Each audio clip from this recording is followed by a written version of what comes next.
What's up, everyone, and welcome to Clear Talk. Um, in today's video, today in general, I'm going to speak. I'm going to do several videos. I plan on about 4 or 5 of them. First off, for this video, we're going to be talking about Kamala Harris's interview last night with CNN, and kind of talking about it and give my opinion on it, along with updates on recent stuff going on her side of the election, um, different polls and things like that. And kind of talk about that and the momentum vibes out there going for her since the convention.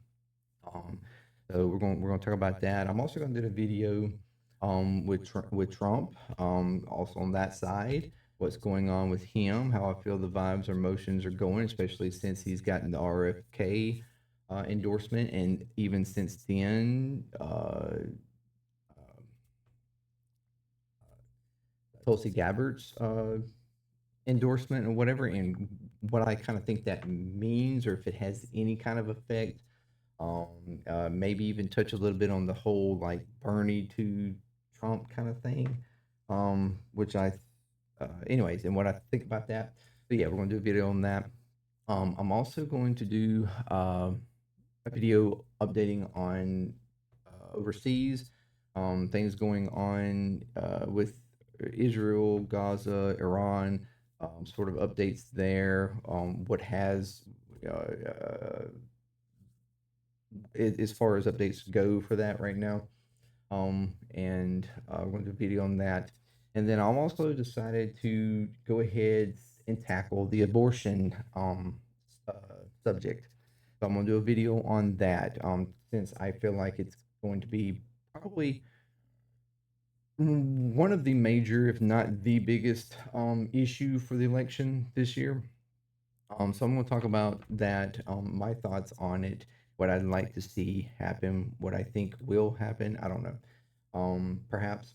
And then also, I'm going to do a video, possibly. I haven't completely made up my mind, but I'm possibly going to do a video on. It's going to be more of a religious video, speaking about hell. Because recently of course, I don't try to hold from anybody. I'm not religious, kind of under that atheist umbrella of sorts. Um, and I have recently had some, family member person, kind of throwing the hoping that I come back to Jesus and the faith, and because they're afraid of of me going, and living eternity in hell. So I'm going to talk about that, for a video, my thoughts on hell, and where I stand in that type of argument, particularly even, um, and so yeah, that's pretty much what we're going to do a video on that. So stay tuned for all of those. They'll be coming out throughout the day, and so look forward to those. But anyway, like I said, in this video is going to be the Kamala video. So if you like this content, please consider subscribing, like, share, all that good stuff. It helps me out. It helps the channel grow, and get in more engagement, and build the community here, to have more talk and stuff. Clear talk, right? So, oh, I didn't even. Hold on a second. Oh, wait a minute. There we go. Huh. I had I had corrected it in my edit screen, but I didn't actually add it into the live video. Okay, so sorry about that. Yeah, have clear talk there. Um, so yes, the interview. So like I said, I just recently went through. They basically, it was a live interview on CNN. I don't have a live streaming service or cable or anything like that. I got rid of that a way back. So I kind of had to wait for them to release the videos or whatever. I didn't know how they were going to do it, but what they wound up doing, they had done some snippets, uh, which actually showed more of the interview than I thought it would. but they had done some snippets pre the live interview release. But I kind of when I skimmed those a little bit, but I basically stayed away from 'em until I could actually get the whole interview, in the whole perspective of what was wrapping around those particular snippet sections. So, they basically released 3 videos, 3 parts, and so I just watched through all of those, to hear the whole entire interview. And although I do question whether that was the entire interview, um, but overall, okay, the idea here was that she was supposed to, she hasn't sat down for an interview since the whole, uh, change flip over, we've talked about, flip over from Biden to her. And everybody was asking for it and saying that, for one, the argument was that she should have already done one. It's taken her way too long. I mean, this just happened a month ago. I, I, I don't. I mean, I know that we're on. This is kind of a short span here from where she's basically taken the nomination, and we have the election. Um, why, if the argument is that she should have already had one, I don't really understand. I mean, it's like, uh, outside of the fact that we know that, or we have evidence, past evidence of her having interviews, um where she is, or at least the last time she had interviews, last couple of them, she had a lot of trouble with some parts of it, and getting a point across, muttering her words, or kind of stepping on herself, trying to explain something, and it just come out kind of, uh, with no real, like, sense. I don't know how to say it. She just really wasn't coming across with anything that made sense. Now, clearly, since the campaign and her doing rallies or doing the convention, she has no problem in front of a prompter, um, and doing a speech, reading, and directing that, effectively, to an audience. But she has had those previous moments in interviews where she stumbled on herself. So everybody was like, "Yeah, okay, that's what we want to see. We want to see how she's going to do in interviews.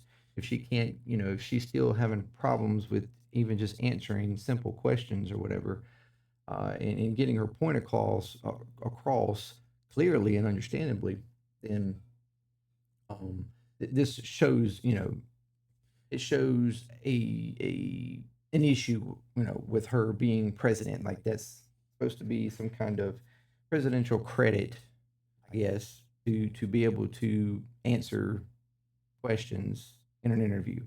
Um, which, I mean, I guess if you look at, press briefings and stuff like that, you've got to be able to do it to some degree, answering, press questions.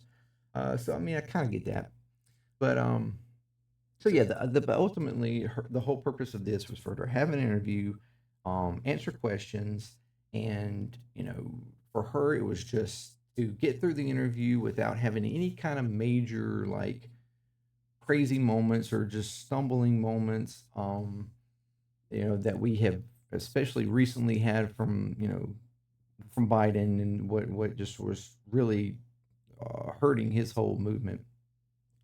Um, and of course, this was, you know, from the other side, they were hoping for this to happen and pushing for this to happen, because they were hoping to get sound bites and things, to argue about. Trump needs more content to argue about against her, um, and try to make stuff, fun of her or whatever, that he's already, doing a horrible job at. But so overarching on the speech or the interview itself, sorry, uh, I think it was okay. Okay, um, to to check all the boxes. I think that she needed to check just to get through the interview, have no major kind of like stumbles or anything, to answer the questions as clear as she was ready to answer or had answers for. Um, I think she did okay. There's no major stumble. She did say um, Dana's name wrong the very first time. She said Dana instead of Dana. I think that's a little just like not even that big a deal, really. Um, Especially since people oftentimes pronounce her name wrong. Most of the time, purposely do it wrong. In certain people's cases, because they think it's cute or something. But so I don't think it was that big of a deal. That's only really somewhat of a hiccup, I guess you could say, that she may have had in the interview. Uh, there was some topics that I feel like she did not answer very well, particularly the Gaza topic. I don't think that was answered very well. I also feel like she could have done better in certain other areas too, especially on her uh, flip flop kind of stuff that they want that's been often argued here, where she previously had a little more progressive leanings during her presidential like run in 19 or whatever on the road or whatever, stating that she, like the banning fracking kind of question. Uh, that she previously stated that she supported banning fracking, um, and would definitely support it, and then turned around by 2020 in the debate, she was saying that she was not planning on, she had no plans to ban fracking. So there's the argument, and there was a big thing, and Dana pushed her quite a bit, quite a few times on that one to get a little bit more of a clarification on that. And she basically stuck to the argument that um, her values had not changed. That she did not plan on banning fracking, and I don't even in so and oftentimes what's forgotten is wordplay when it comes to uh, politicians. Um, and she was arguing that she, basically found that we could do what her values as far as in the environment and moving, in the directions that she would like to see moved for the environment with the, type of Green New Deal kind of thing. Is she like her value still is that she corely, it seemed like it come across that her core value is that she still supported those things, but she found that she could support those things and work towards policies and move in a direction that will, you know, answer those things without banning fracking. And I want to clarify that the banning of fracking doesn't mean that she can't reduce fracking. And that's something that's like, why, making such a big deal about, oh, she's saying she's not going to ban fracking, which again, I understand there are certain people and activists and stuff that want that to happen, and they will be upset about that. Oh, she's saying that she's not going to ban fracking, and that's outright what they want, to ban fracking. Got the same argument on the abortion side with people who want to just straight up ban abortion. Um, uh, it's that extreme position of wanting it to be banned. Uh, and just because she says that she's not going to ban fracking does not necessarily mean that her values as far as what she feels about fracking has changed. And that was what kind of the question and argument keeps being, is that she's just completely flip flop. Like supported, didn't support fracking, that's all of a sudden supporting fracking. And that's not necessarily what she's saying there. She's just saying she's not going to ban it on a policy, level, federal level. Um, doesn't mean she couldn't reduce fracking. She, put in policies or make moves, regulations and stuff that would actually reduce fracking or move in a direction where we would not need as much fracking, and it could just, organically reduce or whatever.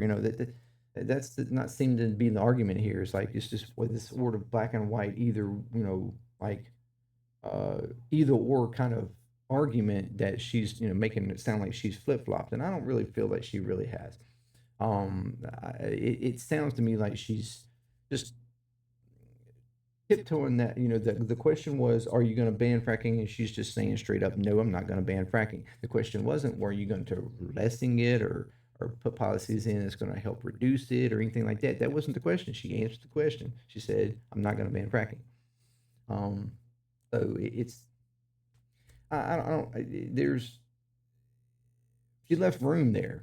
I guess a politician normally would left room there to be able to do what she wanted and still say at the end, when it all comes, whatever the case is, if she got elected and whatever policies were put in place or whatever happened, say on the terms of just fracking, uh, that she could say, I said I was not going to ban fracking. And I still have not banned fracking. She could say that, but she just said, but it still doesn't mean she couldn't reduce it. Um, so this is kind of a mute argument, in my opinion. But like, so those kinds of things, I think she answered it well, or to a degree answered it. She answered it right. She answered it, but not completely sure she answered it in a way that for those who are questioning that flip flop, whether it really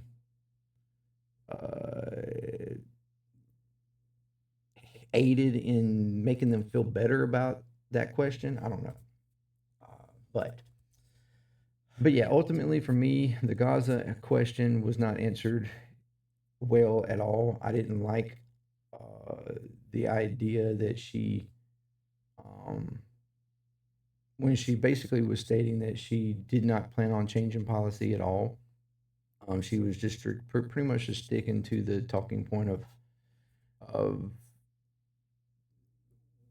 wanting to have a deal done, and she kept stressing on that, which clearly everybody wants that to happen. Well, everybody and most people, anyways, in the U.S. But she was pretty much saying that she was, she was still going to support Israel, which of course support meaning making sure that they have what they need to carry out any operations they need to accomplish what they want to accomplish, basically. So when on the direct answer of reducing arms or anything like that, she basically said no. So that was a bit of a disappointment. And it doesn't mean that she can't change her mind in that at any point. I mean, I feel like this situation to some degree can be argued as fluid. Like at some points, anybody can have a red line that somehow gets crossed and they say, you know what, enough is enough. But and she can still be pushed by activists and people in support of that thing to eventually change course. But at the current state, it sounds like that course is not being changed. So that's disappointing for me personally. But the rest of the interview, I mean, other stuff, she seemed to address fairly well, answer the question fairly well. She did what she was supposed to be there to do. So I don't really, of course, the other side will, find any little possible thing and will make a big deal about any of that. They'll nitpick the pettiest little parts and make a big deal about it. They'll probably even make a big deal about her accidentally saying her name wrong, and making a big deal about that. But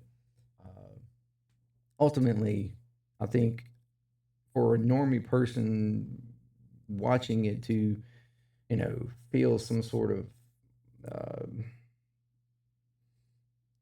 clarification or whatever, feel better about whether she could handle a moment like that, off the cuff answers to questions.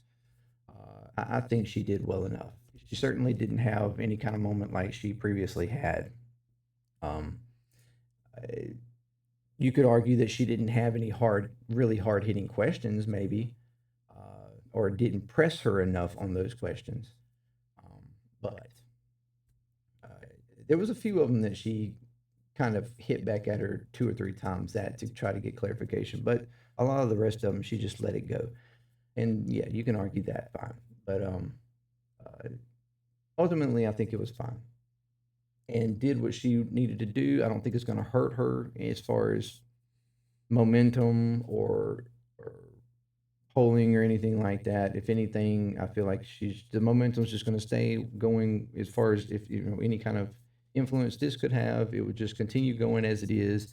Polling will probably continue as it is. Which on that, we've had recent polling come out where it shows, or the last that I've heard, anyways, the immediate polling since the DNC and particularly RFK uh, doing his kind of partial dropout and endorsing Trump, that she seems to be around the 50 mark on polling in most polls, where Trump is at around the 48 mark percentage wise. So she's got a couple points, 1 to 2 points on average on most polls. I think there was one particular poll that had Trump up by 1, but everything else she was up by 1 or 2.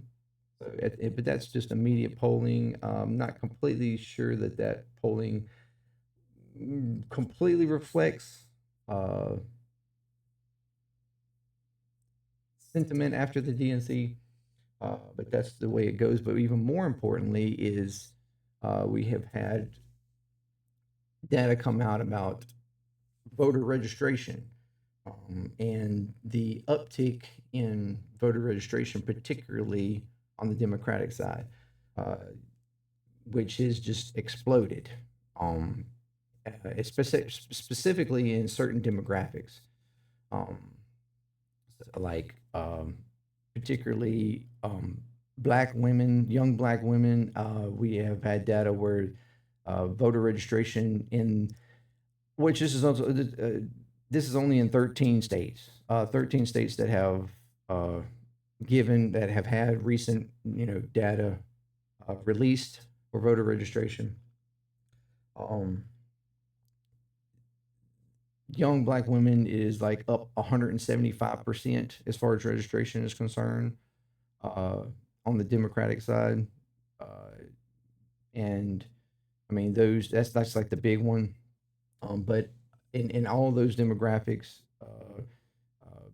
Democrats in general, for your different racial demographics, all of that is upticked and higher than normal. Um, Voters registration right now is having higher than average uh, for new voters registering and stuff. Um, it even is increased on the Republican side too, but nominally, like it's kind of lower. I think around I want to say it was somewhere around 10, 13% maybe, or maybe a little bit more than that. But it's just relatively. It's kind of within the, like, I guess slightly about average or just a little bit above average for them. But the Democratic side, uh, for Democratic voter registrations like that is greatly increased, and way higher than normal for this time. So that's something that's looking positive for her, more so than Trump, just in that area. And that was something that was very revealing in past uh, elections. Particularly in 2016, that was something that was very revealing about for people who were actually making the argument that Trump very well could beat Hillary, was because of the voter registration in the Republican side was just exploding, and so that's the reason why there were some people that were forecasting that Trump very well could win and probably would win, and of course he did. So that's something that's been quite revealing here recently. That's probably a bigger reveal than just even polls, election polls. So um, the momentum is still moving. I think vibes are still there. this isn't going to make. I don't think this really is making any difference. It certainly is. I don't feel it's going to hurt her. I think it's, if anything, going to stay the same or maybe slightly help, but probably just stay the same. And I think the next big thing will be a debate. The debate that's coming up, and we can see where Trump will decide how he's going to attack her, because we know that's his thing, is to to attack, be on the offensive as much as he can. Um, Whether he can take anything from this, I doubt it, but that's going to be whether she can handle herself and who's going to come out looking like the more impressive candidate in the debate. That's going to be big. That's going to show maybe the next burst on either side as far as polling or momentum, vibes, things like that. It would be, I think, in her best interest to do some more interviews. Like I said, because I feel like even though this one probably it was enough to suffice to a degree, there's going to be a lot of people that are just going to cough it up as just being softballed, and her being kind of generic in her answers, and not particularly getting specific in certain areas. So they're going to hope to have more interviews, and she probably should at least do one or two more with some different different news outlets. But I don't know whether she will or not. She did have Tim Walz there with her. I think that was strategic, so that she felt like she had some sort of support, agency right there with her, give her some confidence. Although she right now, like I said, that's what she's pretty much riding on, is confidence, because of the vibes and movement uh, that she has going right now with this. So that's pretty much how I felt about it. I think it was decent. It wasn't anything crazy. Nothing crazy happened, but didn't particularly like all her answers, but on certain things, I think she could have done a little bit better in certain areas. But it is what it is. It's certainly not enough, I don't think, to change support really. We even recently had the Muslim Women for Harris movement that previously disbanded at the DNC because of them not allowing a Palestinian person to speak at the DNC, which I still think was a horrible, a bad decision by them. That group decided to reband together because they feel ultimately voting and pushing for people to vote for Harris was better than Trump becoming elected. I think that was the ultimate decision, to reband together, and despite that, and hoping that they can continue to influence with pressure on the subject of Gaza and a change happening there in policy. They're hoping that they can continue to push on that, I think. And it needs to steadily stay there. That push needs to stay there, to hopefully create some kind of policy change. But I think that's what it's going to come down to ultimately on that subject altogether, was that and what I think the Democrats were previously even really hoping that it was going to fall to anyways. But it's like, which one of you, which I think was harder when it was Biden. It really was much harder to make that argument when it was Biden. But now that it's Harris, and the fact that she has had at least some rhetoric that was more compassionate towards Palestinians, and hasn't been previously stated by any major, Democratic establishment-like figure, outside of progressives.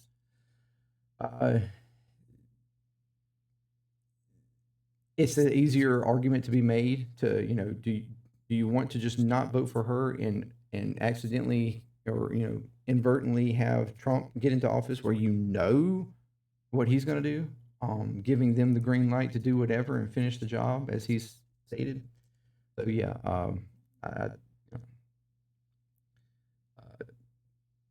the momentum is there, and I don't think it's going anywhere at the moment. The next big thing, like I said, would be debate. So when that happens, we will cover it and talk about it and see where things go there. But that's all for this video. Thank you very much for joining me, and let me know what you think. Let me know if you thought of the interview. Was it good, bad, mediocre, down the middle? Did it change anything for you? Do you think it, had going to shift anything as far as the polls vibes or anything? Did she answer stuff well? Did she not? All those good things. Let me know what you think about it, and until next time, clear talk. Peace.